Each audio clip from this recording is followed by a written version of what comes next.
जय जौहर दोस्तों, हमारे aqua farming hub YouTube channel में आपका स्वागत है। आज मैं एक ऐसे मछली पालक के पास आया हूँ जिन्होंने अपनी मेहनत और लगन से एक सफल मछली पालक बन सके। सर, आप मछली पालन कब से कर रहे हैं और आपको मछली पालन करने का आइडिया कब से आया, ये थोड़ा हमको बताइए सर। मैं सगीर खान धमतरी ज़िले का रहने वाला हूँ। मैं धमतरी में ही मछली पालन कर रहा हूँ। पिछले 25 सालों से 12 एकड़ पे मछली पालन कर रहा हूँ। सर, आपको मछली पालन करने का आइडिया कहाँ से आया? मेरे बड़े भाई पापा इन सब कामों से शुरू से जुड़े हुए थे, तो मैं बचपने से इनको देखते आ रहा हूँ करते हुए, तो इंटरेस्ट मेरा भी इसी में रहा है। मैं पढ़ाई के बाद में फिर मछली पालन में मैं भी आ गया। सर, आप अपने तालाब में कौन कौन सी मछलियों का पालन करते हैं? मैं इसमें पंगास मछली, रूहा, मिर्गल, कतला, तलपिया, इन सभी की फार्मिंग करता हूँ मैं। सर, इन दिनों में खास करके हम छत्तीसगढ़ की बात करें तो पंगेशियस मछली का पालन ज़्यादातर लोग कर रहे हैं। तो आप पर एकड़ जो है पंगेशियस कितना स्टॉक करते हैं? मैं इसमें पर एकड़ 10,000 नग के आसपास पंगेसियस और 5 से 7,000 मिक्स डालता हूँ, जिसमें रूहा, मिर्गल, कतला ये रहते हैं इसमें। जी सर, आपका जो तालाब है, आपका जो फार्म है वो 12 एकड़ का है, तो आप साल में कितना क्रॉप निकाल लेते हैं, कितना प्रोडक्शन कर लेते हैं सर? ये इसमें लगभग मैं 60 से 70 टन के आसपास मछली मैं निकाल लेता हूँ साल में। जी सर, आप तो 25 साल से मछली पालन कर रहे हैं और आपको काफ़ी नॉलेज है मछली पालन के बारे में। तो हमारे कई ऐसे किसान हैं, नए हैं, जो मछली पालन करना चाहते हैं, कई यूथ हैं वो भी मछली पालन करना चाहते हैं। तो आप थोड़ा सा हमें बताइए कि मछली पालन में मेजर जो खर्च है सर वो किस में आता है और उसको कैसे आप मैनेज करते हैं? मछली पालन में जो सबसे मेजर खर्च है वो है दाने का, जो लगभग 70 से 75% के आसपास दाने के खर्च आ जाते हैं इसमें।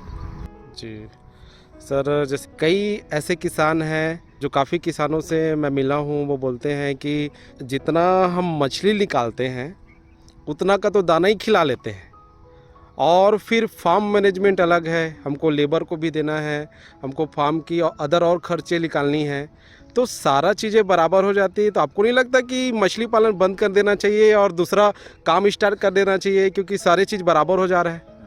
नहीं, आप सही बोल रहे हैं। कुछ समय पहले हमारे बहुत से फार्मर भाई हैं जो इन सब खर्चों को देखते हुए फार्मिंग बंद कर दिए हैं, तो हम भी अब बंद करने की सोच रहे थे। फिर हमारे कुछ किसान भाई जो अपन फार्मर भाई मिल के हम लोगों ने एक चर्चा की है इस पर, और चर्चा करने के बाद हम लोगों ने एक समिति बनाई, जिसके समिति का नाम रखा 3F फिश फार्मर फैमिली। इस समिति के अध्यक्ष हैं अपने अब्दुल जमील भाई, उपाध्यक्ष हैं विकास दुबे जी। फिर हम लोगों ने एक अच्छे दाना कंपनी से बात कर अपने फार्मूले से दाना बनवाया। तो अपने फार्मूले से दाना बनवाने के बाद में उसका नतीजा ये हुआ कि हमें 30 से 40% कम कीमतों पर दाना मिलने लगा, जिससे हमारे मछली की ग्रोथ, मुनाफा ये सब बढ़ा। जो हम अपने फार्मूले से जो दाना बनवाते हैं, इसमें जो लॉ मटेरियल जो होता है वो हम खरीद के देते हैं, उसके हिसाब से दाने का रेट हर महीना तय होता है। जिस समय लॉ मटेरियल का रेट कम होता है तो उसके हिसाब से दाने का रेट तय होता है, तो इसमें एक अलग से अपने को बेनिफिट फ़ायदा मिलता है। इसके लिए मैं विशेष धन्यवाद अध्यक्ष अपने जमील भाई, उपाध्यक्ष विकास दुबे जी को देना चाहता हूँ। फिर हमारी समिति ने एक मत्स्य विशेषज्ञ भी रखा हुआ है, जो कि बीच बीच में हमारे पानी की गुणवत्ता, मछली की बीमारियों के बारे में जानकारी, फीड मैनेजमेंट, इन सब की जानकारी देते रहते हैं। समय पड़ने पर हम उनसे कांटेक्ट करते हैं तो कभी भी अवेलेबल रहते हैं, हमेशा साथ देते हैं। सर, इस वक्त आपको काफ़ी सारे किसान देख रहे हैं यूट्यूब के माध्यम से और सुन रहे हैं। बहुत सारे नए किसान जो हैं वो अपना मछली पालन स्टार्ट करना चाहते हैं। कई ऐसे फार्मर्स हैं जिस समस्या से आप इतने सालों से जूझ रहे थे, वैसे और भी किसान हैं इस समस्या से जूझ रहे हैं। आप आपने बहुत अच्छा काम किया सर कि समिति बनाई और समिति के माध्यम से सारे किसानों को जो है आपने सस्ते में और अच्छे क्वालिटी की दाना प्रोवाइड कर रहे हैं। कई सारे किसान आपसे जुड़ना चाहते हैं तो कैसे आपसे जुड़ेंगे सर? हमारे समिति का ऑफिस है रायपुर में वो जाके अपने समिति के अध्यक्ष जमील भाई, उपाध्यक्ष विकास दुबे जी से भी कांटेक्ट कर सकते हैं और अधिक जानकारी के लिए मुझसे भी कांटेक्ट कर सकते हैं।